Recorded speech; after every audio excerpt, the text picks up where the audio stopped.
الحمد لله الحمد لله نحمده ونستعينه ونستغفره ونؤمن به ونتوكل عليه ونعوذ بالله من شرور أنفسنا ومن سيئات أعمالنا ونعوذ بالله من شرور أنفسنا ومن سيئات أعمالنا من يهده الله فلا مضل له ومن يضلله فلا هادي له ونشهد أن لا إله إلا الله وحده لا شريك له ونشهد أن محمدا عبده ورسوله أما بعد فأعوذ بالله من الشيطان الرجيم بسم الله الرحمن الرحيم يرفع الله الذين آمنوا منكم والذين أوتوا العلم درجات وقال الله سبحانه وتعالى في مقام آخر وما كان المؤمنون لينفروا كافة ولولا نفر من كل فرقة منهم طائفة ليتفقهوا في الدين ولينذروا قومهم إذا رجعوا إليهم لعلهم يحذرون وقال الله سبحانه وتعالى في مقام آخر قل هل يستوي الذين يعلمون والذين لا يعلمون وقال رسول الله صلى الله عليه وسلم من جاءه الموت وهو يطلب العلم ليحيي به الإسلام فبينه وبين النبيين درجة واحدة في الجنة وقال رسول الله صلى الله عليه وسلم الدنيا ملعونة وملعون ما فيها إلا ذكر الله وما والاه وعالما ومتعلما وقال رسول الله صلى الله عليه وسلم كن عالما أو متعلما أو خادما له ولا تكن رابعا فتهلك أو كما قال رسول الله صلى الله عليه وسلم وما يتمنى هاجرين دا مجلس دیر مبارک مجلس دی دا انبیاء علیہ الصلوۃ والسلام دا وراثت مجلس دی علماء دا انبیاء علیہ الصلوۃ والسلام محمود غزنوی بادشاہ هذا د خپل نسب او د علماء باره کې چې دا د انبیاء علیه السلام وارثان دي کنه او د خپل مغفرت باره کې هغې ته شک و شاید زما مغفرت به وشي که نه یو ځل روانو په کوڅه کې خپل وزیران ورسره نو روانو په لاره کې یو لوهار خپل کور کې اوسپنې ټکولې هغه ورسره یو خپل اوسپنه ټکولو لپاره ډیوه بله کړې وه یو طالب علم ناست و هلته او خپل کتاب یې کاته ولې چې هلته ورته روشني میله وه او کتاب یې کاته هغه ځای کې ورته سهولت و هغه بادشاه را روان و وکتل دننه راننوتو ماشوم یې ولیده چې یاره دې کتاب وکړي تپوس یې ته وکړه چې یاره ته څه کې یاره ما سره خو پیسې نه وي ډیوه نه وه کتاب مې کتو د هغې لپاره زه راغلی کتاب هغه خپل وزیران ته وي چې یاره دله ډیوه مالې او تیل هم پکې وله واچوئ بیا نور انتظام به بیا وکړو اوس بادشاه صاحب چې دی دغه مجلس فارغ شو بیا شپې خوب وي حضور پاک صلی اللہ علیہ وسلم رسول کرا آغتا رنبی بخوب کیوتی اید سبکتگین زیا اللہ دی بتابان دی رحم کی، اللہ دی ستا مغفرت کی، چستا لما وارث سری مدد ادری وانا خبری چی داغا پاکی شکو اللہ رب العزت داغی اظہار وکړو. یو خو د خپل نسب باره کې چې زه چا زوی یم، هغه د هغوی زوی یم کړي، د هغې وضاحت هم ورته وشو. د مغفرت باره کې د هغې وضاحت هم ورته وشو. حضور پاک صلی الله علیه وسلم د چا باره کې د مغفرت وفرمایي، لازمي به مغفرت کوي. او دغه شان د وارث چې انبیاء د علماء کرام د انبیاء علیه السلام وارثان دي که نه، د هغې وضاحت هم ورته راغلی. زما عزتمندو، دا موقع ډېره مبارکه موقع ده. الله په خپل قرآن کې فرمایي قل بفضل الله وبرحمته فبذلك فليفرحوا وهو خير مما يجمعون. حضور پاک صلی اللہ علیہ وسلم ته فرمایي الله چې ته دې خلکو ته وایې د علم دا دولت قرآن پاک فضل نه مراد د الله پاک علم دی، د الله پاک کلام پاک په دې فضل باندې، په دې قرآن باندې، په دې خپل علم باندې خوشحاله شي. کم الله فضل کړی دی، کم رحمتونه په تا باندې راوړلي دي،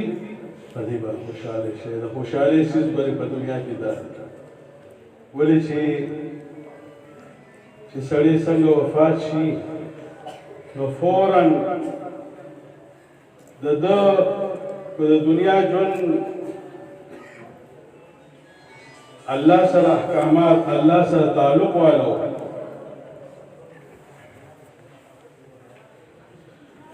په احکاماتو د ده ژوند تېرېده. د حضور پاک صلی الله علیه وسلم په طریقه باندې د ژوند و، نو من سری سری د ده کامیابي شروع شوه. په قبر کې به دا کلام پاک، دا تبارک الذی د مارغه په شکل کې به وزرې پې خولې کړي. د کم طرف نه چې کم عذاب راځي هغې به مخل وړي. زما عزتمندو، اصل خوشحالي، اصل دولت د دنیا دولتونه نه دي کړي. دنیا چې څومره ډېره شوه، چا سره څومره هلته پاتې شي. په دې وجه حدیث پاک کې راځي الدنیا ملعونة وملعون ما فیها. دنیا ملعونه ده او څه چې په دې کې ټول ملعون لعنت کړي شوي دي. و د دې لعنت نه کوم څیزونه بعد دي؟ الا ذکر الله وما والاه. د الله ذکر او چې کوم د دې معین او مددګار دي، نږدې دي، د دې لعنت نه بعد دي. او صفا ویلي عالم او طالب، عالم او طالب. دې ته موږ سپک نه ګورو. الله رب العزت د دې د احترام لپاره فرشتي رالیږي، وزر ورته خوري. دا حضور پاک صلی الله علیه وسلم ویلي دا مبارک خلک دي. دې ته موږ حقارت په نظر نه ګورو. دا خو هغه چا ته ښکاري چې د چا په اړه کې د علم قیمت، د علم اهمیت هغه چا ته ښکاري. دا علمین او دا منصور د دې والد صاحب آخري ورځ دې له دومره تکلیف نه ورکړ چې ما سره چې زه هسپتال ته ما بوځم. ما ته په ټلیفون باندې خبر کړو چې زه خو دا نه غواړم چې دې سبق خراب شي، لیکن ما ته ډېر تکلیف منصور راوړی. بیا چې دې لږ ورسېد د دې د قدم قدم یې خیال ساتلی. د روپۍ شاید په ځان باندې لوږه تنده تېره کړې ده، لیکن دا بچي دې سے ضرور چې راغلې د هغه کیفیت به موجود څومره مینه څومره محبت او په دې باندې مړه نن دلته دي دي خو مزیل ته بدي بل سرمایه داغه داغه سرمایه دا ده د دې سترګو پټېدو نه پس داغه کوم مقام دی هغه الله ته بدل موږ تاسو نه ښکاري په دې زما عزتمند خلیفه منصور یو بادشاه تېر شوی یو ځل خپل وزیران ته تپوس کړي بادشاه صاحب تا ته هیڅ کمی نشته شاته مخکې تا ته نوکران دي چې څه ته وایې هغه ستا پوره کېږي نو ستاسو په اړه کې څه خواهش دی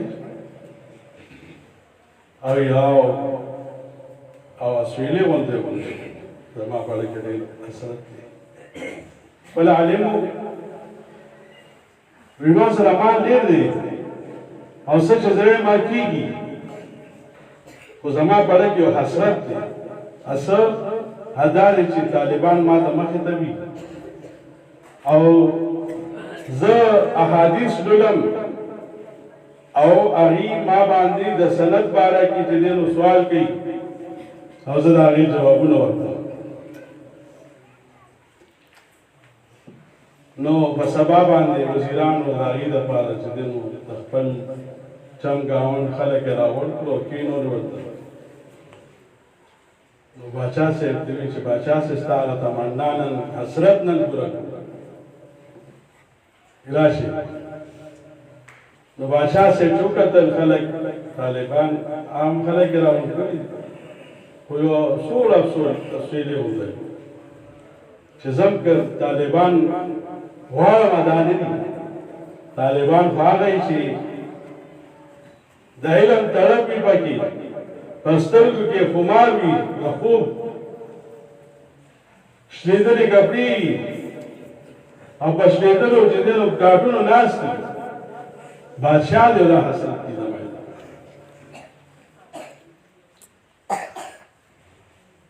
نو زما عزتمندو اللہ رب العزت قرآن کی فرمائی وما كان المؤمنون لينفروا كافة فلولا نفر من كل فرقة منهم طائفة ليتفقهوا في الدين ولينذروا قومهم إذا رجعوا إليهم لعلهم يحذرون قاری صاحب یا مولانا صاحب چې کوم احادیث لوستو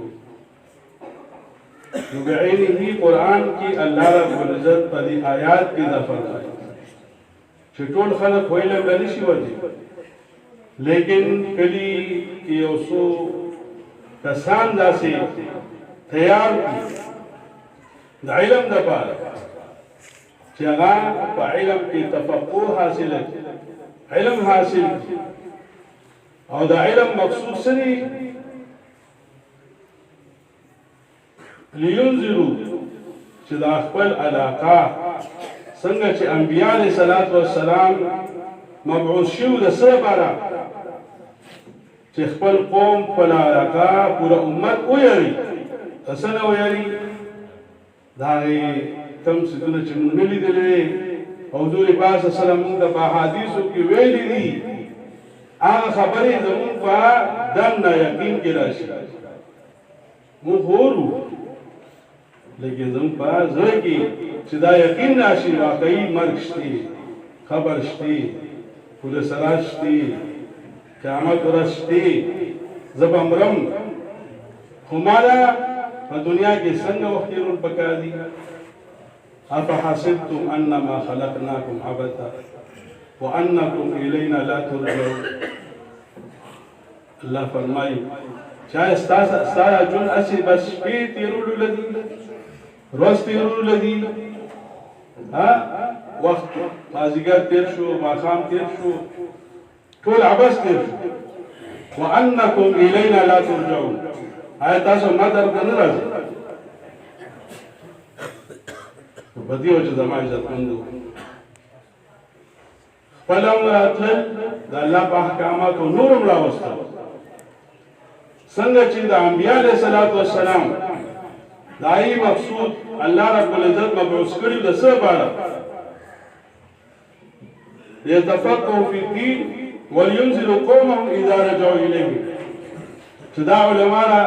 فارغ شي دا یې کار وسی لينذروا قومهم چې خپل قوم ویری چې الله سره ملاقات دي مرګ دي دا ټول مرحلې ما سره تللې دي په دنیا کې الله موقع راکړې ده څنګه چې یخنۍ وخرا شي هر یو کس د خپل ځان باره کې فکر کوي چې یاره څادر پکار دي بنین پکار دي جرابې پکار دي دغه شان د خپل بچو باره کې سوچ کوي چې یاره هغې له هم دا څیزونه پکار خپل بیبي باره کې سوچ کوي چې دوی له دا څیزونه پکار اوس ګرمي را روانه ده د هغې لپاره یاره پکې پکار کور کې دا څیز پکار دی دا څیز پکار دا اټومیټک په ذهن کې دا خبره راځي دا سوچونه په خپل راځي ولې چې دا ما سره دا مرحلې دي خو هغه څیز چې زما د سترګو نه پټ دي هغه زما ذهن کې نه راځي ولې چې هغه مرحله مو سره راغلې نه ده نو زما عزتمندو دا مرحلې په دنیا کې حل کول پکار په دنیا کې الله دا موقع راکړی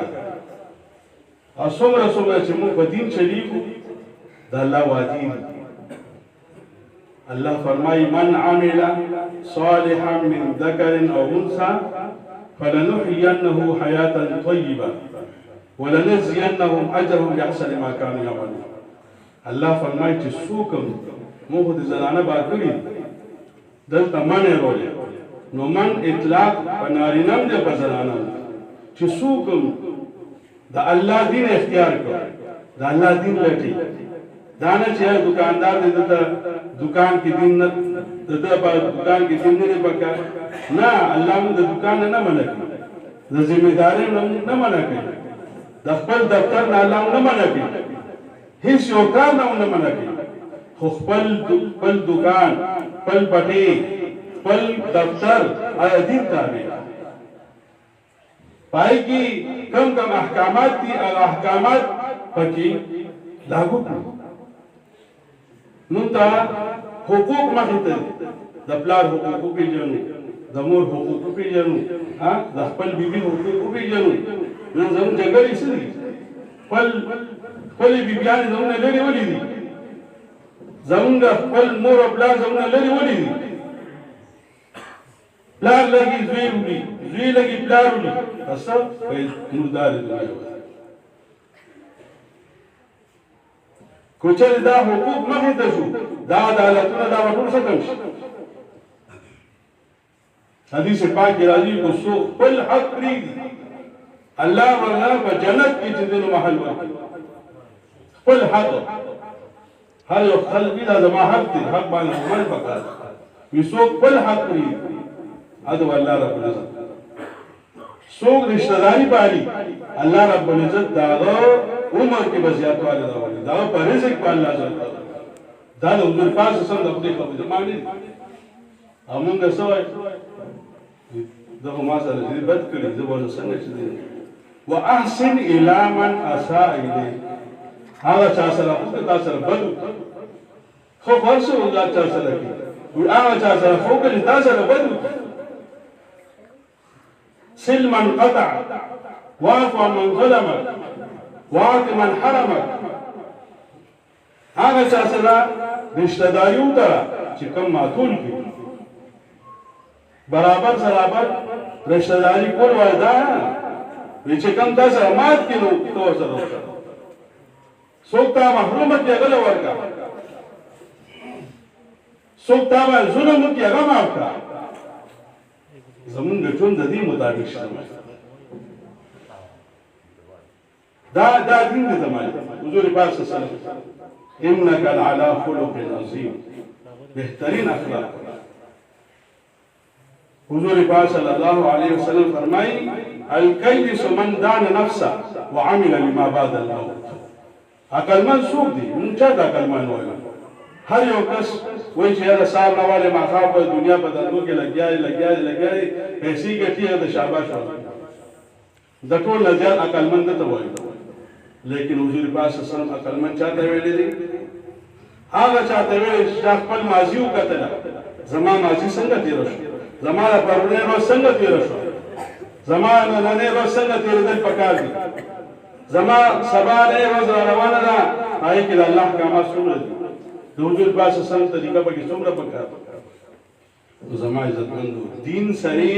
د الله وعدې دي فلنحینه حیاتا طیبه. الله رب العزت تاکید صیغه چې خامخا به مونږه د دې د دنیا دا ژوند دا به ښایسته کړو، چې سکون راحت خوشحالۍ ټینشنونه به دې ختم. دا الله تړلي دي څه سرې په دنیا کې دا وعدې دي ولنجزینهم اجرهم باحسن ما کانوا یعملون. الله وایي چې دې ته مونږ بدله ورکړو، بهترینه بدله په کومو اعمالو ما کانوا یعملون. استمراري روزي په دنیا کې دي د الله یو حکم ته ګورو. صحابه وا چې موږ وخت براغې رنګونه یې بدل شو او موږ خپل هغه فرض مونږ چې نن په وخت نه ده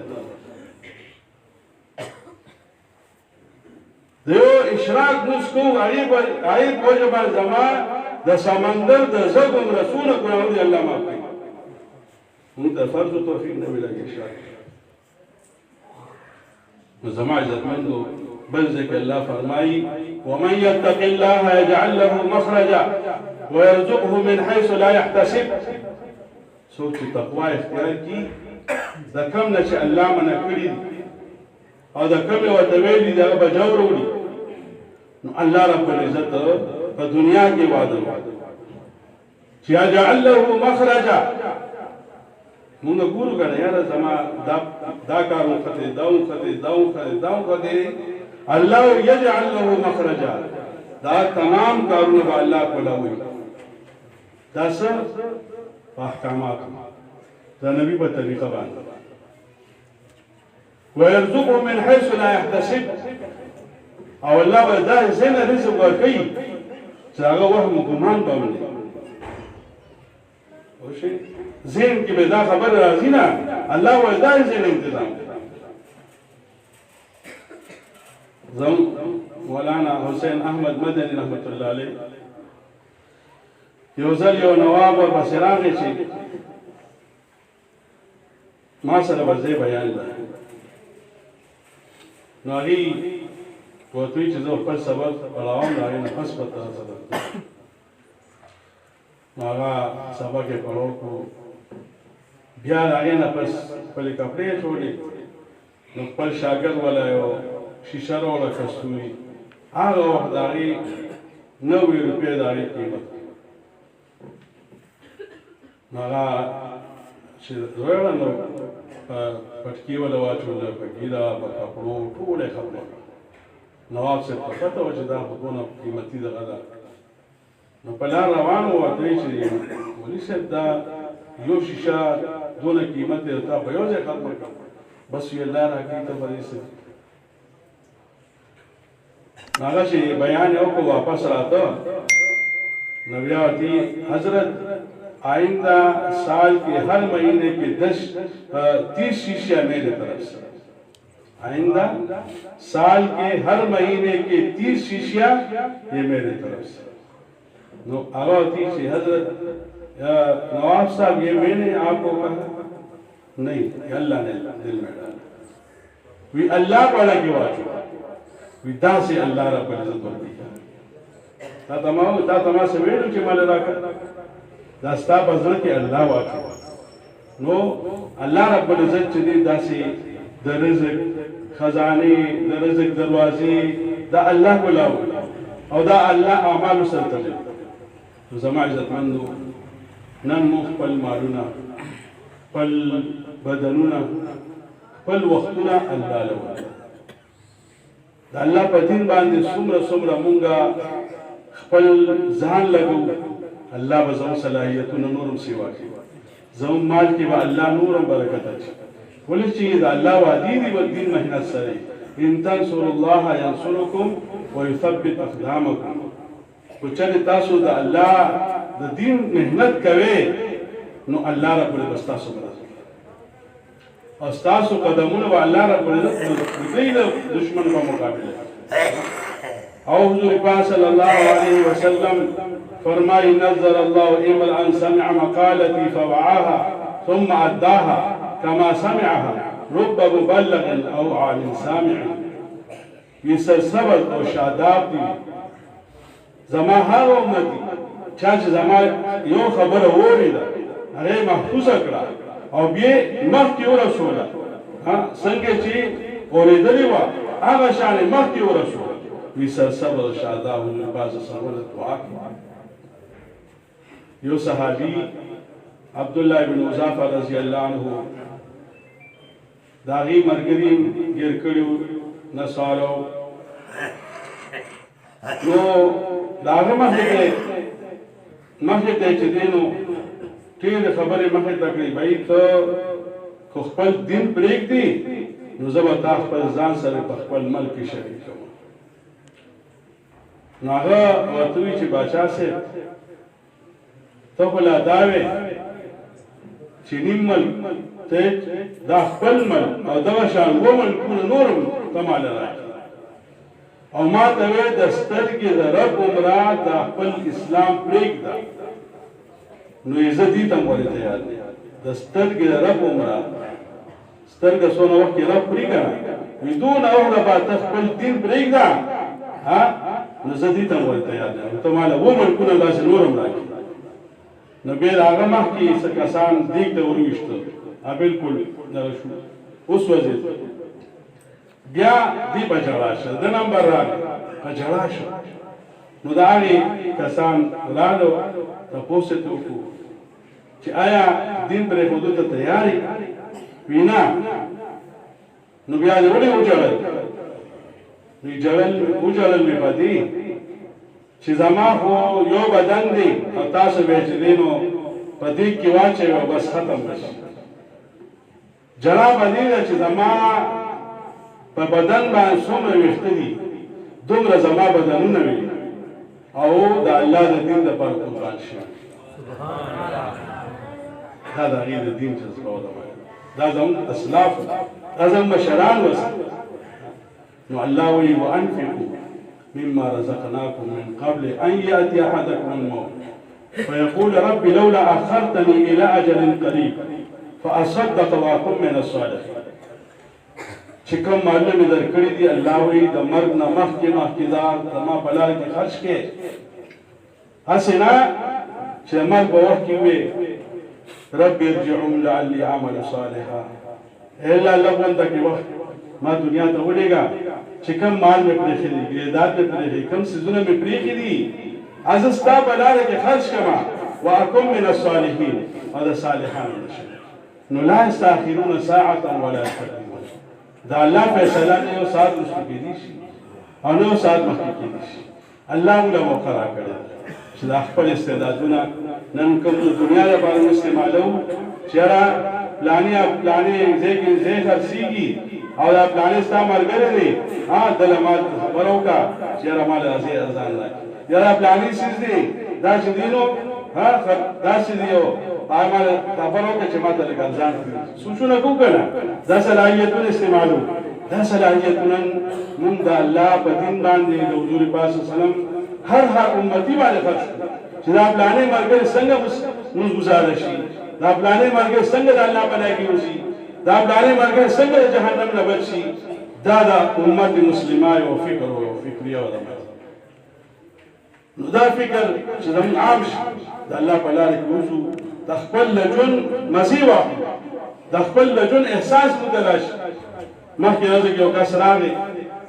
پېښه شو ما ته یې مولي صاحب ما څلور میاشتې ولګولې او اوس زما دا کاروبار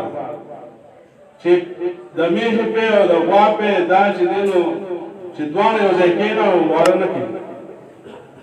څه وکړم. ډېر داسې کسان راغله چې مولي صاحب په کراچۍ کې به م ګاډې چلو او داسې ځایونه ولاړې چې هلته تیل نه استعمالېده اوس دغه پیسې به ما او ډرایور خپل مابین کې تقسیمولې دغه پیسې به څنګه کول دغه ته لیکو هلته نه ده څه وکړي دا شیز دا چا پیدا کړ څه شیز پیدا کړ دننه د صحابو دور کې زنانه ذات راځي د خپل ځان تزکیه کوي چې حضور پاک صلی الله علیه وسلم ما زنا کړې ده زه څنګه پاکه شم الله له پاکه لړ څنګه لړ دا هم د حضور پاک صلی الله علیه وسلم مخکې دا تذکیری به وي په دې وجه علي سره یو احسان به چې دا روپیه یو پوله ده ابوبکر رضی الله عنه احساس دی دا د ایمان جلب زمانه چې هغه زمانه دلته چې د انتقام والا و نظم حضور صلی الله علیه وسلم شکایت کوم چې زمانه خبره ختمه دا یو دا څو زمانه دا د ایمان اعلی درجه و په دې وجه دا ایمان د اعمال په اعلی درجه باندې هر وخت ورته استهزار د څو اخره ملمبا قدم به استقبال اخرت مخه نو زمون دا یو روپے حاصلون یو غټل دې ته ګورو دا حلال ده زما جون اسی سترګې نه پټوم چیرې سما بس صاحب دې ما خام دې او بس ګټه راځي او په کومه طریقې راځي زما برا څنګه دي زما بچو زندگی څنګه ده دا ټول فکریا چې دینو ځان سره ها د دې سره چې دینو اوس نه چې تهیه وکړو ان شاء الله نو څو بداسي ان شاء الله چې وخت لګو او د خپل لجون مزي واخلو څو ان شاء الله د دې مجلس نه ټول اراده کوي الله رب العزت